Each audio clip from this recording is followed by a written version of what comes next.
Hi friends, how are you all doing today? I am Chiwendu. Welcome back to my YouTube channel. In today's tutorial, I'll be sharing with you guys how to sew this beautiful gown. You can see right here, it is a bustier gown with a keyhole. In my last tutorial, I showed you guys how to draft out the pattern, and that is the pattern you can see on top the table. So if this looks like what you are interested in learning, please don't go away. Stick around, hit on the subscribe button, and let's get started. Now on top my table, I have my pattern, the actual piece, and the lining piece. I've added all the important sewing allowances. Okay, so on the side back and the center back, I added half an inch allowances around the that area and on the armhole. And going over to the center front and the side front, I added half an inch on the armhole. Okay, because I never added it when I was drafting out the pattern. Now if you take a look at my actual piece, I added hairstay, which is cutting interface, and then to the lining piece I added paper stay, which is the light form of the interface. Okay, and I also went ahead to double pass the breast cup. So that is what you can see me trying to show you right now. Now I'm going to take it away and then bring in the down part, which is the skirt. Now if you take a look at what we are looking at to make this gown, the skirt part is very short, but for this one the client specified that she wants it to be a longer skirt. So that's why you can see I have a longer skirt here. So this is my front piece and the back piece placed together.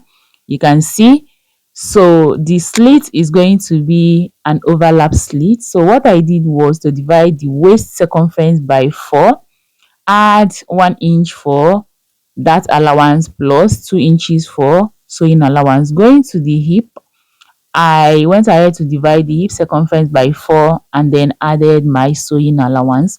Now if you go down to the knee length, remove 1.5 from whatever you have as your hip measurement.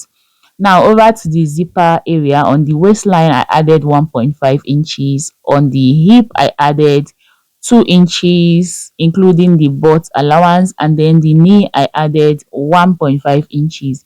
Now like I said, for the overlap slit I added 3 inches extra to the 1.5 inches, which is 4.5 inches. Okay, so now I'm going to go ahead and bring in the lining, because I also went ahead to cut out the lining off camera, as you can see. So the lining is 1 inch shorter than the actual piece. This is for the front, and now this is for the back. The lining is also 1 inch shorter than the lining piece. Now I'm going to bring in the sleeve. This is a puffy sleeve, very exaggerated sleeve. So what I did right there was to go ahead and measure the length of my sleeve, which is to the elbow. Now from her shoulder to the elbow is 14 inches. I went ahead to add extra 5 inches because this is going to be a puffy sleeve. I want when she adjusts it, okay, it will be fuller. All right, now going to the armhole, what I did was to mark out her armhole measurement plus extra 10 inches because I want to gather it on the armhole region. Now over to the hem of the sleeve, what I did was to, because her round elbow measurement is 11, so what you want to do is divide 11 by 2 and then times it by 3 so that you'll be able to have enough fabric to gather. Okay, now that we are done explaining this, let's get into the sewing process. Okay, now this is my front piece and the back. I'm going to go ahead and remove the pattern right now so that I will show you exactly how to go about joining these pieces together. I'm also equally going to remove the lining piece, which you can see me doing right now. And once I'm done removing it, I'm going to leave just the actual piece on the table. Okay, Now for the actual piece, we are going to go over to the center front and the side front. You can see what we have right there. So what you want to do is arrange this in place the way it's supposed to be sewed. So now you're going to place it this way and then use half an inch to sew just like this. You can see the way I'm showing you. After you are done sewing one part, you're going to repeat the same thing to the other side. Okay, so once you are done with that, repeat the same thing to the lining piece.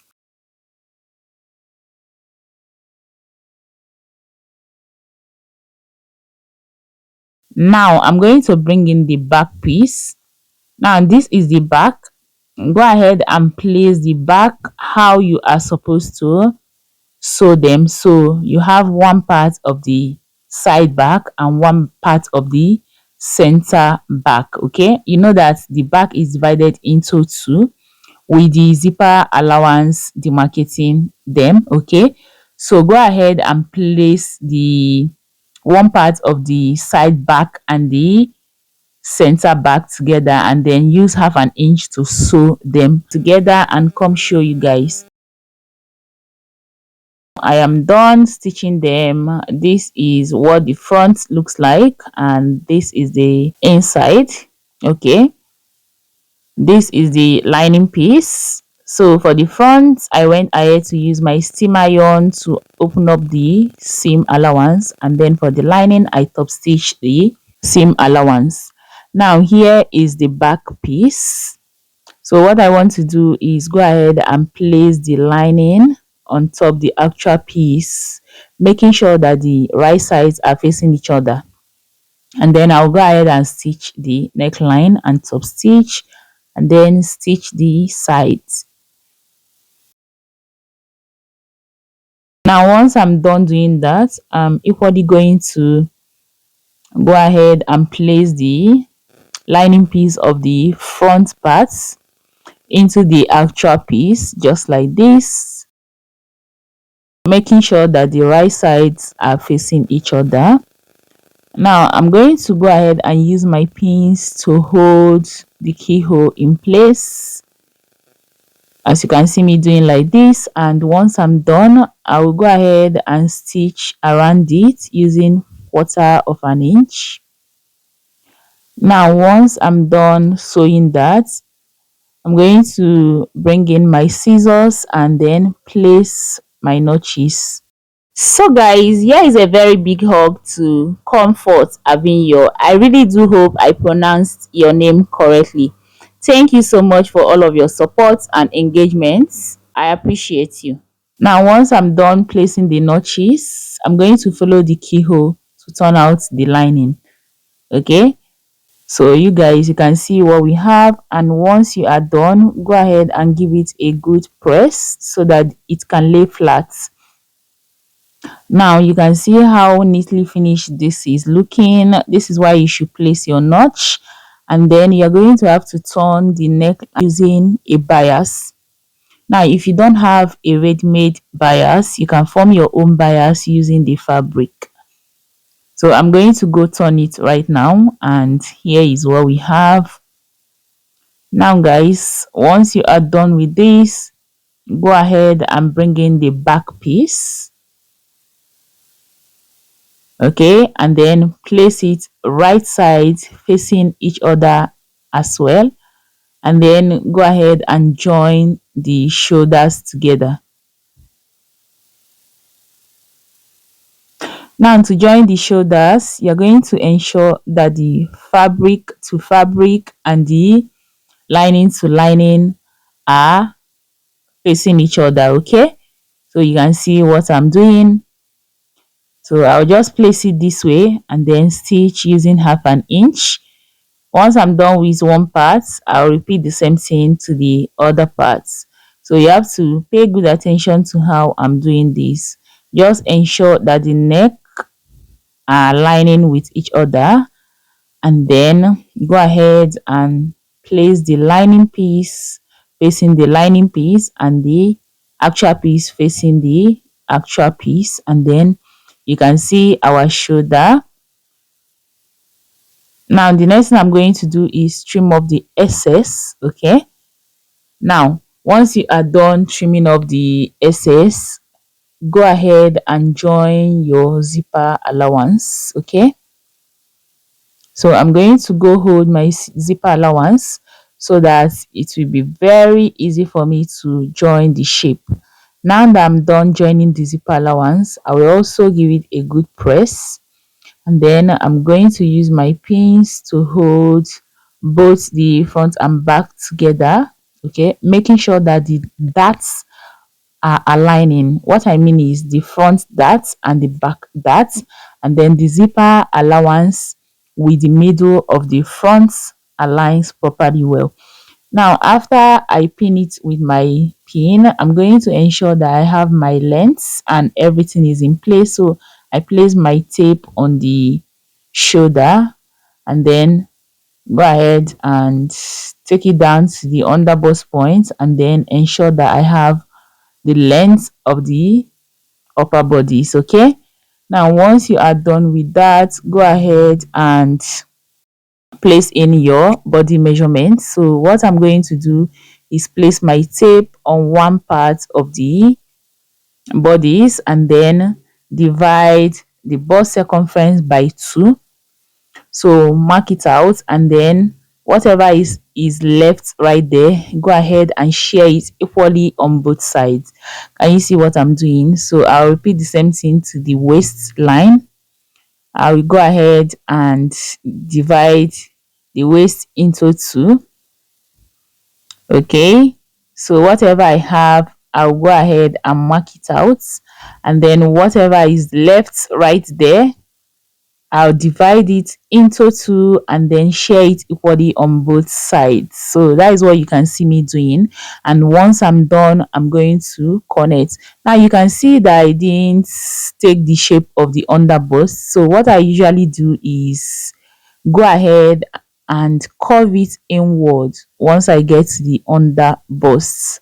Can you see what I just did? And then stitch it up. Okay, and then when I was sewing this, you can see that I left some space on the waistline. Okay, because I didn't join it all through, because I'm still going to use that space that I left to join the down part. Okay, so I'm going to go ahead and measure out the shoulder so that I'll be able to trim the armhole properly well. So what I did was to place my tape right at the middle and ensure that I have 8 inches.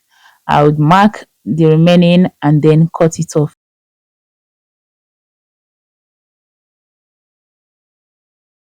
Now from the shoulder again, I'm going to extend my tape downwards to 8 inches. Okay, and then use my tape to ensure that I have her round armhole measurements, okay, which is 9.5 inches.